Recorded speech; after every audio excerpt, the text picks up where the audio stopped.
Hi, this is Danine Fresh Gray, and I'm thanking you for watching the Best Practices Show.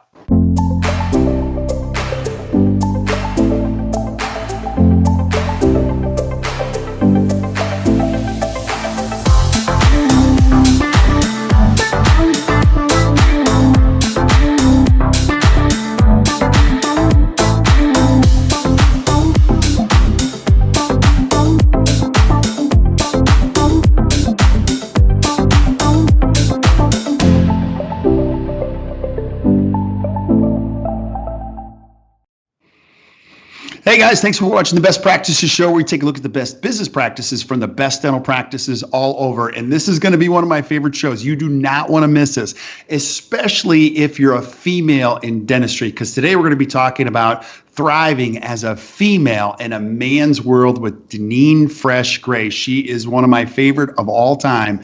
And we're going to clarify what this topic is all about and how it all works in just a second. So do me a favor, grab a pen and hit the share button. You're going to love this. Now, a couple show notes. We're shooting this live on Facebook like we always do.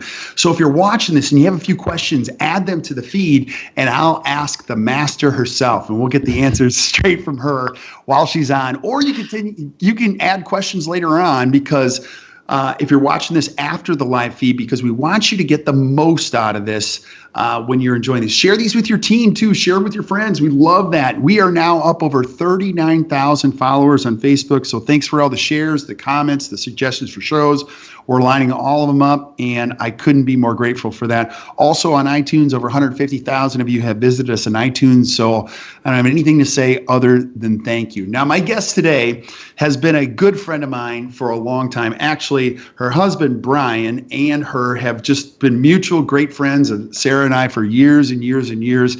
I've watched her not only grow her own practice, become a very well-respected expert and authority in dentistry, and she's doing so many cool things. And Danine, you're one of the main people I go to when I am just restricted in my ability to think, maybe how a female thinks. And I just often dish questions to you, and you're so good at helping me understand the perspective that maybe we are limited or I'm limited to. But I'm so excited to get into this topic. There's so many things I want to ask you, but if somebody's watching this and they've never heard of you or they don't know your story, just give us a little background on your story, where you practice, and tell us about you. So I am in DC suburbs of Arlington, Virginia. I've been in dentistry since I was 16 years old. And my dad said, get an after-school job. And one of his friends was a periodontist. And so I went in. This is before gloves. This is before masks. So now you can figure out how old I am. Mm-hmm. And he said, sit down and suction. And I just about passed out. And I was like, oh, okay, but I like this. And he was a mentor, which was awesome. I'd suggest everyone get a mentor. That's a side note. Mm-hmm. And I just fell in love with the field. So went to college. He got me a job as a dental assistant, worked for all of his friends in Boston. Then went to Georgetown, met my husband, and opened a practice. Yeah. Now I love what I do.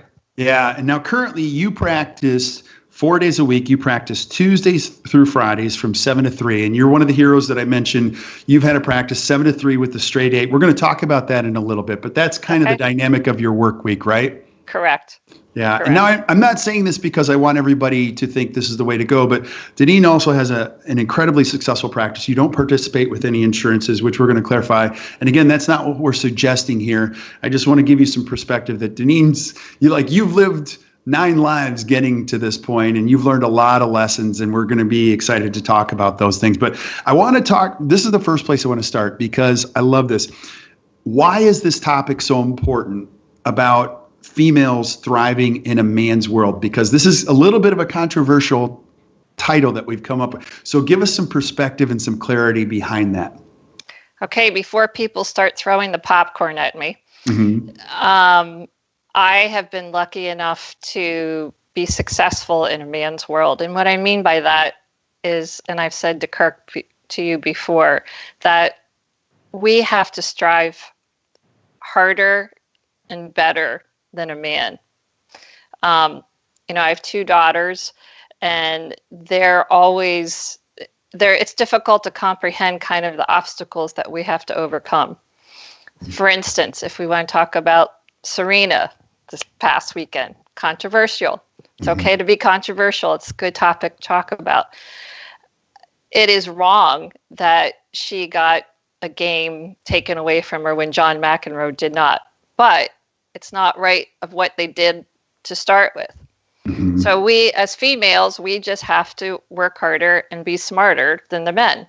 And I'm not even going to debate that, because a smart man will understand that. Now, and just speak about the landscape in dentistry. While we're watching the percentages change, there's obviously more females coming into the world of dentistry. Typically, even the leadership, it's so great to see so many female leaders in dentistry. You've been involved in a long time. Give us kind of your perspective on the current landscape of dentistry. Okay. Well, let me detour, if you'll allow me, because when I started dental school back in the 80s, 3 years before me in my dental class of 125, there were 17 women. By the time 2 classes after me, it was almost 50%. But what that means is, in today's world, the women that are in their 40s and 50s who are making policies and who are now in education, it's really these women that are coming up now that are benefits of those people. Because when you first graduate, when I first graduated, it was still a man's world. It didn't matter, there were 50% female in my class. And when I went to take the boards, who were the instructors that were saying yes or no? They were all male.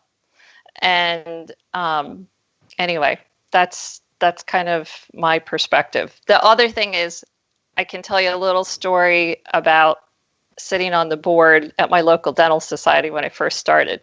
Tell us. Okay. So sitting on the board, I'm the only woman in a group of about 35 men. It's 6:00 at night.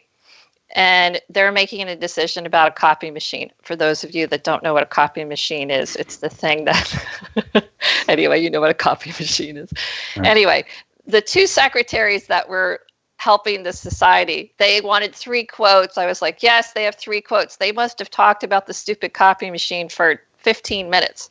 And finally, I said, and I was a lowly little person at that point, I said, why are we talking about this? Susan, did you get 3 quotes? Yes, I did. And you know which machine that you use every single day? Yes, I do. So then I said to the men, why are we talking about this? I know why we're talking about this, because you guys have wives at home that are taking care of your children.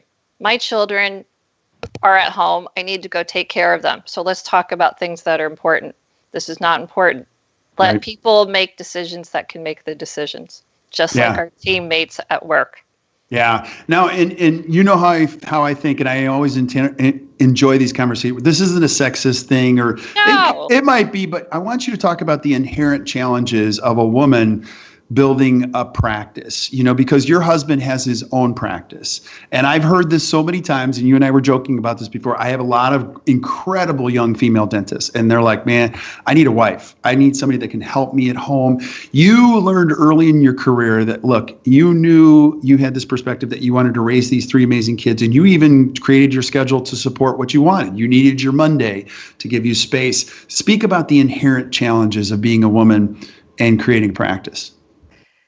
I believe that you have to form the practice that you want and then start the other way around, meaning that my kids were important. I knew in the morning, that it wasn't important that I was there in the morning. All we did was scream at each other. Where's your book bag? Why didn't you eat your cereal? Why aren't you eating? On and on and on. So I had a babysitter that came in every single day. And that was my other wife, husband. And I picked up my children at the end of the day. Mm-hmm. And that was the quality time we had together. Putting them to bed, that was, reading them a story. That was what the quality time was. So I based my practice on my schedule. And my patients came because they understood inherently that my message and what was important to me. And I believe that females I don't have a house husband. Mm-hmm. I told you, Kirk, your life was very different. I had to create the balance. And you can't have everything. You have to decide what's important to you and then establish your practice based upon what is important to you. Yeah. And can you speak about males when we have babies? Males, you said males don't really change we are changed. I'll say that. Of course, you're a great father. And I know you are. Those kids are amazing. But when you had a child, your life didn't change what you had to do. As females, we just gather an extra job. And I love my children, obviously, but their needs were first. It became their needs. And so my husband, who's an awesome coach, their teams, their sports teams, was a great, great father. But I kind of added a job to my life. He didn't add another job to his life. So you just have to have your priorities. Yeah. Now, I also want you to speak to somebody that might be watching this that is a single mother, which I couldn't imagine a harder job. And you've employed single mothers in your career. And I've even had some heated conversations with females that have come up to me after introducing the 7-3 and go, look, that's so easy for you to say, but you don't understand. Like, being a single mother is harder than anything you could ever imagine. And as a speaker, I could never say, oh, I understand, because I couldn't understand. That's got to be the hardest thing in the world. But one of the things that you've done really well in your team is that as you gain really good perspective on where to give your energy. You also do a team meeting at the end of the day, which I have seen no one do that really well. So just add some perspective to those thoughts. Okay, first I'll talk about the end of the day meeting, which I think is important because, one, it makes you stay on time. And I'm not saying that 100%. We all know that there are going to be times where you can't get out of there on time, but that should be a very small percentage of the time. So it commits you to being on time and getting out so that you can pick up your kids, or you can coach their sports teams, or you can, if you don't have kids, that you can get out of there. So, but it lets you celebrate the joys of the day. And that's the most beneficial part of that afternoon huddle. Not only does it, allow you the time to say, oh my God, that lab case isn't here tomorrow that we thought was going to be here and we should take care of it now. But it's a 5-minute chance to celebrate and then say, okay, good job, guys. You can, let's go home. Yeah. And then the other part that you asked me about, I think being a female leader of a mostly female team, it tends to be mostly females. I think as a female, I've always had an obligation to when I hire someone, I say, my job, I want you to be better as a professional, but I want you to leave here as a better person. And I think, if we're honest, we've had lots of women that are employed that have, they're single moms. They might have not graduated high school. They might have been abused. I mean, there's so many different issues that could be part of that conversation. But I think as a female, we have an obligation to understand another female. It doesn't mean that you let them rule the ship. It just means that you create a higher standard that they try to obtain. Right. And part of that's through education, and creating an environment. If you have health insurance, that means that your team has health insurance.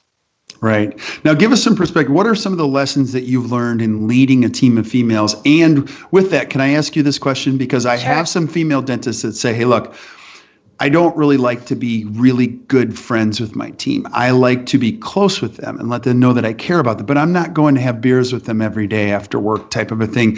What's your opinion on that thought process? I think it's important to create boundaries. You can create boundaries and still be understanding and empathetic. Okay. We do things as a team. I take them to educational meetings, which they very much appreciate, that's one of my, my credos, my whatever you want to call it. I think I have always tried to create an environment of knowledge and higher learning and growth potential. So yes, will I go out with drinks with the team? Of course I will. Like I said, you can create boundaries while still maintaining balance of empathy. Like today, unfortunately, my dental assistant's father passed away, went to the funeral this morning. I can tell you that I think that she would expect me to go to that funeral, but I don't think she expected her coworkers to be there. And why did they go? Because they work as a team, and I support them in that bond of growth. They're not all best friends, but they respect each other. It's a team of respect. Yeah, that's awesome. And you hold that value very high. Yes. With everybody. Yeah. What other things would you say about leadership that you've learned the hard way? To delegate. Now define that, because that requires definition, because delegate isn't just throwing things at people. Right. So for instance, I'll give you a concrete example. Next weekend, we're doing a wellness day for our patients, which is a brand new thing for our office. One of my dental assistants got the nutritionist, the massage therapist, a lot of those things. And she came to me and she said, can you please reach out to these people? I've made these connections. I gave everyone specific jobs as to what they're going to do that day. I didn't just say, you run the program. I came up with the vision and I let them participate so that they are growing as well and they feel that they have a high stake in the day. Doesn't mean that they're in control of the budget. Doesn't mean that they're in control of every little thing. But if I say, okay, you can spend whatever, $50 for decorations. Do I care about the decorations? They do. So let them do that. So that's delegation. Letting your team at a team meeting come up with the theme for the Christmas party venue. Those are things that you delegate. And when we create a mission, yes, they put in their ideas. Once a year, we have a mission-driven meeting. They come up with their ideas, and then I usually make the final decisions of what we put together. Mm-hmm. But they feel good about the input. Yeah, that's outstanding. I absolutely love it. Now, when you talk about time, you and I were mentioning this before we got started, like time is very, very important. And oftentimes it takes us a while to figure that out. But like now every day counts, every hour counts. And I even having Brian, your husband, on, we talked about time is the new rich. How important is time, and what lessons would you share with other people that are watching this? If I'm a 32-year-old female watching this, what would you say about the aspect of time? Oh, dear God. That's a heavy question. Yeah. I want to know your answer. Yeah. Okay. Time is the new rich. That's a good way to put it. Especially I'm in DC, and people want you to be on time. So during your day, you have to stay on time, and people get upset if you're not on time. So during the day, that's a time element. I also think that if you're going to spend time with the people that you care about and love at home, you need to be out on time. And if you look at time as an evolution through your life, your time is limited. If you have children, your time is limited, that you will be with them on a daily aspect. Fortunately, they go away to college and they come back and they're beautiful people, so you get to spend quality time with them again. But I also think as females, you're bringing up the female aspect, we're talking about that. I think that as females, we tend to think of time as like, if I do something now, it has to be the same thing I'm doing 5 years from now. And I think that's a lesson that I learned, in that you have to, what's working now might not work 5 years from now or 3 years from now, especially if you're, building a practice or starting a family, all the big things in life. So it's okay to change and to alter your plans and say, okay, this worked 5 years ago, but maybe this isn't the best thing to do now. And maybe that's experience. That's not time. Mm-hmm. Right. That's a lesson of experience. Yeah. And why do you think that? Do you think is just afraid to change for fear of change, or why are you so afraid to change, or people are afraid to change their priorities? You know, and I hold you in a special regard because you're one of those people that I can bring a problem to you and you go, you'll just slap me around and go, that's not really important right now. And I'm like, oh my gosh, it's so true. Is it the importance to know what's important that you can change these priorities? Because your energy changes as you age too. Well, of course it does. I can't do the things I did. I don't have the energy that I did 10 years ago. Mm-hmm.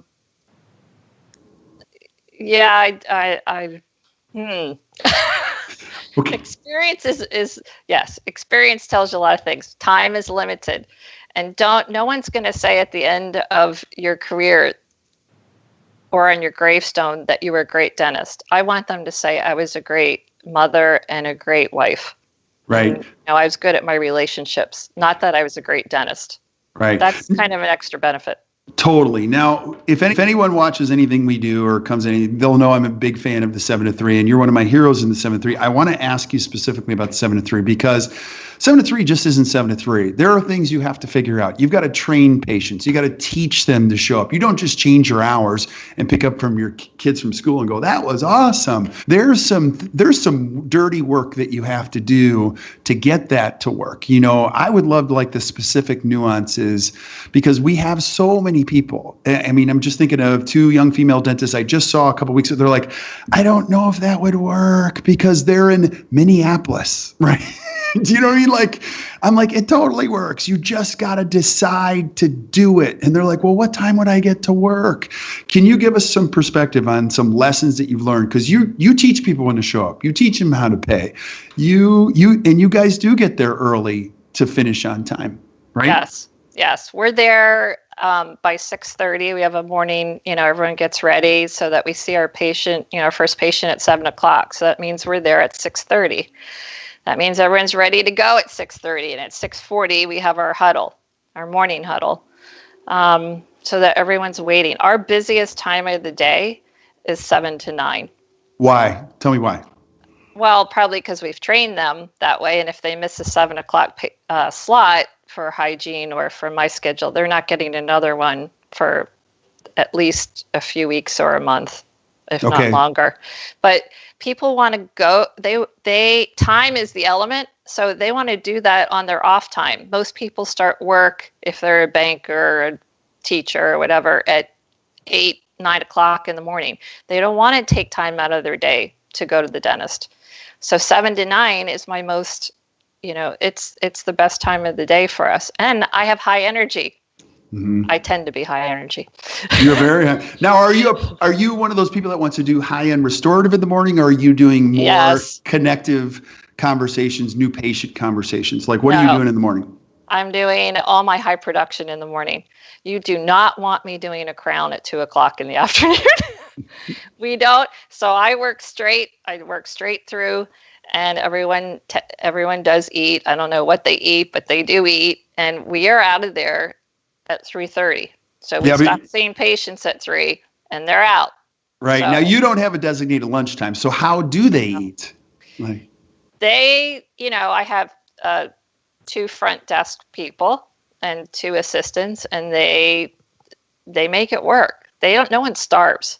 Mm-hmm. They are respectful of each other, and they say, okay, I need my 20-minute walk around the block and go take a break. It's not that they don't take a break or they don't eat. They eat and they take a break. But they're respectful of each other. Yeah. Now, everywhere I go, people go, well, what about the labor laws? Because your labor laws aren't different. You have to give people a 1-hour lunch in your state, just like every other state. And it's just one of those conversations that we mutually waive it. Like, how do you have that conversation with your employees? Right. They know that they can use the restroom, they can take a break, they can, and they're working 35 to 36 hours a week too. They're not working 40 hours a week, but they're getting paid for 40 hours. That's a whole nother conversation. Mm-hmm. So they're all on salary. I have one person, a part-time hygienist, that I have a full-time and then a part-time hygienist. The part-time hygienist is the only one on my team. She works two days a week. That is an hourly employee. Okay. So everyone else is salary. So they actually get paid for a 40-hour work week, but they are physically in the office for 36. Okay, now the specific mechanics of this, you guys finish at 3 and then you do your meeting after that. I've seen a couple of them, but I can't remember the time frame. So you finish promptly at 3, then you have your meeting and everyone leaves at 3:15. Is that true? Or like 3:30. 3:30. So okay. 3:10, we try to have a 5-minute wrap up. Okay, sounds good. Now, here's one of the biggest challenges that most everybody has, and this isn't specific to male dentists, female dentists, is finding the right people in your practice. You've learned a lot about, because your team is amazing. There are courses that I do, and you'll be on a vacation in Spain somewhere, but your team is excited to be in the front row. I'm like, how does a person do that? You have a really crazy, special, cool team. What are some of the lessons you've learned? I think one of the lessons, I already said this, was to create an environment of educational growth. Mm-hmm. And that means that I really believe that that team needs to be educated. Of course, there are classes that I go to that they don't go to that are too technical, obviously. But, if pick a meeting once a year, go to the ADA, go to, AACD. After a certain point of earning money, they want to learn. They want to better themselves. And the second part is not only they are growing, but you come back from a meeting like that and your patients know that the team that's taking care of them is educated and excited to be there. They'll come back. Mm-hmm. They feel that. Yeah. They feel that that's just, they're being taken care of if the team is taken care of. And I think the balance in life, we already talked about that, striving for the balance in life, trickles down to your team. If they know that's important to you, then it's important to them. Yeah.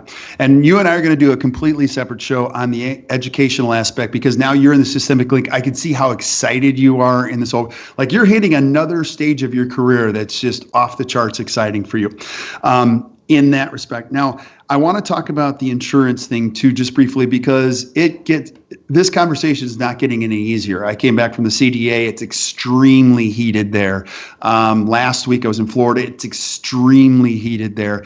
Now with the shared network agreements, this is all we do as coaches. We look at how practices are doing better. It's more and more complex in this insurance web. You're someone who's taken a stance and you're very clear about how you practice. What would you say to someone who's starting a career of 30 years in front of them of dentistry and having a positive outlook about the future? I think it's training, it's deciding what type of dentistry you want to do. Okay, that's the first thing. And then deciding what type of life and career you want to have. That's the second part. It is not easy not taking insurance. But if you do that, and I'm not telling people to quit, just so you're accepting insurance and now you're not going to do it. It has to be a gradual process. But people hold value to what you do. Okay, a crown, for instance, a crown is not a commodity. A crown is a service that you are providing. And until the patient understands that, they will be insurance driven. Mm-hmm. So it's training your patient over time what you are providing. Now, you can't operate on a model of, get them in, get them out, and that instills value. It just won't instill value with the patient. Patients that want value, they want relationships, they want their time honored, and they want service. They want an experience. Mm-hmm. So when you're at work, Disney, you got to come in with the attitude of it's Disney. Mm-hmm. We don't want to hear that, this happened, that happened, whatever. You have to be you have to pretend it's Disney. Mm-hmm. And you have to create an experience that the patient values. That's how you get off of insurance plans. Yeah. And it's not easy to do. Like you said, it's one of those things you got to be deliberate about, and you got to get everybody involved. And everybody's got to see the big picture. What other things would you say to a dentist who's looking at 2 to 3 decades of dentistry in front of them? Be excited. Yeah. And when I say that, change, be willing to change and be willing to fail. And failure is I just think people, my kids, everybody, I just say, learn how to fail. And you won't know if something works until you try it. Mm-hmm. And in your practice, that might mean like, okay, you're saying 7 to 3. Maybe 7-3 doesn't work for someone. Maybe it's 8-4. Maybe it's something else. But until you try it, you don't know if it's going to work. So failure's not a bad thing. Doesn't mean you have to try it for six years. Try it for 6 months. And then don't be afraid to change. If I talk to you about all the changes that I have encountered in dentistry throughout 30, 40 years, it's incredible. Almost nothing I do today is what I did 30, 40 years ago. The principles might be the same, but the tools and the way to get there are very, very different. So if you don't want to change, you'll never thrive. Absolutely. So there's plenty of opportunity for us in the world, especially for females. And I'm just so grateful for the time. I tell everybody, it doesn't matter what sex you are. It doesn't matter where you come from. It's not the top that's crowded. It's the bottom. Like, there's so much opportunity, and we can't sit and complain about all that's going on around us because nobody wants to stay there anyway. So I'm just crazy grateful, Danine. Any last words of advice you'd have for our listeners? We got young dentists, mature dentists watching alike, that you'd say, hey, look, keep this in mind as you look forward. Enjoy the journey. It is. You never get there. You just never do. So no, enjoy the journey. Yeah, you and I are going to talk so much more about the systemic link and some of the other things that you're crazy passionate about. You have been through the Preceptor program with Danine, Bale and Danine, which I'm so excited to talk with you about because I really believe that's one of the next big waves in dentistry that's already here, and it's just going to keep getting more exciting. So we're going to have you back. So stick around while we say goodbye to everybody else, Danine. But thank you guys for watching. I know you enjoyed today, and if you did, just do us a favor, hit the share button, share with your friends. Continue to add questions to the feed. Ask Danine some questions if you want to. You'll see she's really good at getting back to you. Keep sending us suggestions for shows. And until we see you next time, keep watching the Best Practices Show. You guys enjoy the rest of your day.